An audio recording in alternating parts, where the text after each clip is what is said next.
मात श्री नर्मदे हर। सभी को जय जय श्री राधे। भगवती माँ लक्ष्मी का कैसे पूजन करें, दीपावली के दिन भगवती माँ लक्ष्मी को कैसे प्रसन्न करें ताकि भगवती माँ लक्ष्मी हम पर भी प्रसन्न रहे, हम पर भी कृपा बरसाए। पहले तो आप सुनिए भगवती माँ लक्ष्मी के प्रागट्य की कथा। एक बार दुर्वासा ऋषि के मन में आया कि चलो वैकुंठ चलता हूँ, भगवान लक्ष्मी नारायण का दर्शन करूंगा। वैकुंठ पहुंचे और वैकुंठ में क्षीर सागर में शयन करते हुए भगवान लक्ष्मी नारायण को देखा, प्रसन्न हो गए, दिव्य स्तुति का गान किया। भगवान नारायण बड़े प्रसन्न हुए दुर्वासा ऋषि पर और अपने गले की सुगंधित पुष्पों की माला आशीर्वाद स्वरूप दुर्वासा ऋषि के गले में डाल दी। दुर्वासा ऋषि बड़े प्रसन्न हो गए, देखो भगवान ने कितना सुंदर आशीर्वाद मुझे दिया है। तो जगह जगह जहाँ जिस मार्ग से भी गुजरते तो सभी लोगों को यही बताते जाते कि देखो भगवान नारायण ने हमको आशीर्वाद स्वरूप देखो उनके गले का हार दिया है। तो बड़े प्रसन्न होते। रास्ते में गए तो आगे कुछ चले तो इंद्र की सभा आ रही थी। इंद्र गजेंद्र पर ऐरावत हाथी पर सवार होकर उसकी पूरी शोभा यात्रा जा रही थी। दुर्वासा ऋषि ने इंद्र को देखा, प्रसन्न हो गए। इंद्र ने दुर्वासा ऋषि को देखा तो दुर्वासा ऋषि के चरणों में प्रणाम किया। दुर्वासा ऋषि इंद्र की यह सरलता पर रीझ गए और जो भगवान नारायण ने उनको माला पहनाई थी वही भगवान नारायण की प्रदत्त माला दुर्वासा ऋषि ने इंद्र के गले में डाल दी। इंद्र सोचने लगा कि देखो इन्होंने अपने गले का ही हार मेरे गले में डाल दिया। तो दुर्वासा ऋषि समझ गए इंद्र के भावों को। देखो इंद्र, ये ऐसी वैसी कोई साधारण माला नहीं है, भगवान नारायण ने अपने गले का हार मुझे प्रदान किया और मैंने प्रसन्नवत तुम्हें दे दिया है, इसे साधारण मत समझना। अब इंद्र सोचने लगा कि देखो दूसरों की पहनाई माला हमारे गले में डाल दी, पहले भगवान ने पहनी, फिर इन्होंने पहनी और फिर हमें पहना दी। इंद्र ने उसको कोई भाव नहीं दिया और उसी माला को अपने गले से निकालकर अपने हाथी के मस्तक पर रख दी। अब जड़ हाथी क्या जाने, तो ऐरावत हाथी ने अपनी सूंड से उस माला को लिया और पैरों के नीचे कुचल दिया।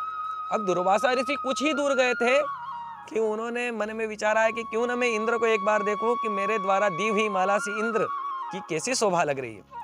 लेकिन जब दुर्वासा ऋषि ने पीछे मुड़कर देखा तो हाथी माला को कुचल रहा था। दुर्वासा ऋषि क्रोधित हो गए, श्राप दे दिया, हे मूर्ख इंद्र, तू अपने पद में इतना अहंकारी हो गया है कि ऋषि मुनियों के द्वारा दिया हुआ आशीर्वाद की अवहेलना करने लगा। क्या मेरा श्राप है कि तू इसी वक्त श्री और पद से नीचे गिर जाए, तेरा श्री वैभव का नाश हो जाए। उधर शुक्राचार्य जी को पता चला कि दुर्वासा ऋषि ने इंद्र को श्राप दिया है, तो तुरंत दैत्यों की सेना बनाई और दैत्यों से कहा, राजा बलि से कहा कि जाओ स्वर्ग पर आक्रमण करो। और दैत्यों ने देवताओं को परास्त करके स्वर्ग को छीन लिया। इंद्र सारे देवताओं को लेकर भगवान नारायण की शरण में गए और भगवान नारायण से कहने लगे कि प्रभु अब हम क्या करें, हमारा तो घर ही हमसे छीन गया, हमारा तो श्री वैभव ही दैत्यों ने हरण कर लिया, अब हम कहाँ जाएं, क्या करें।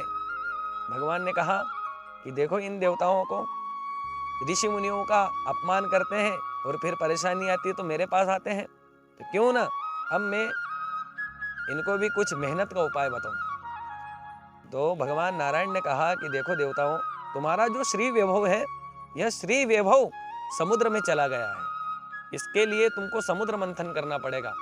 तो समुद्र में से अमृत निकलेगा और उसी अमृत से वो पीकर तुम बलिष्ठ हो जाओगे और उससे तुम दैत्यों को परास्त करके फिर से अपना स्वर्ग वापस ले लोगे।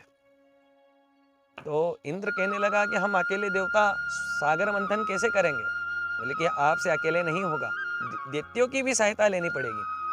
तो सारे देवता दैत्यों के पास जाते हैं और उनके बीच बातें होती कि जो भी अमृत निकलेगा हम दोनों आपस में बांट लेंगे। समुद्र मंथन प्रारंभ होता है।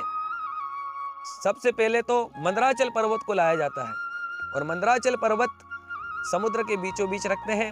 अब राई तो हो गई, लेकिन राई की आवश्यकता, तो वासुकी नाग की रस्सी बनाई और वासुकी नाग की रस्सी बनाकर दोनों एक दूसरे, एक तरफ देवता हो गए एक तरफ दैत्य हो गए और मंथन करना प्रारंभ कर दिया। मंथन करते करते करते अमृत की चाह से मंथन कर रहे थे, लेकिन अमृत तो निकला नहीं, जहर उत्पन्न हो गया।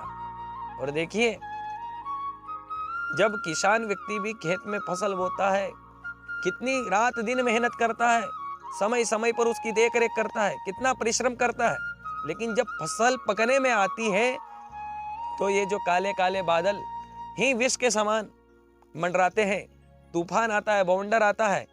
तो जब ऐसी परिस्थिति हो, क्योंकि अमृत निकलने से पहले विष निकलता है, तो ऐसी परिस्थिति में आप भगवान महादेव की शरण में जाएं, भगवान की शरण जाएं। तो देवता डर गए कि भयंकर विष निकला, इधर उधर भागने लगे, जल के जीव भी छटपटाने लगे।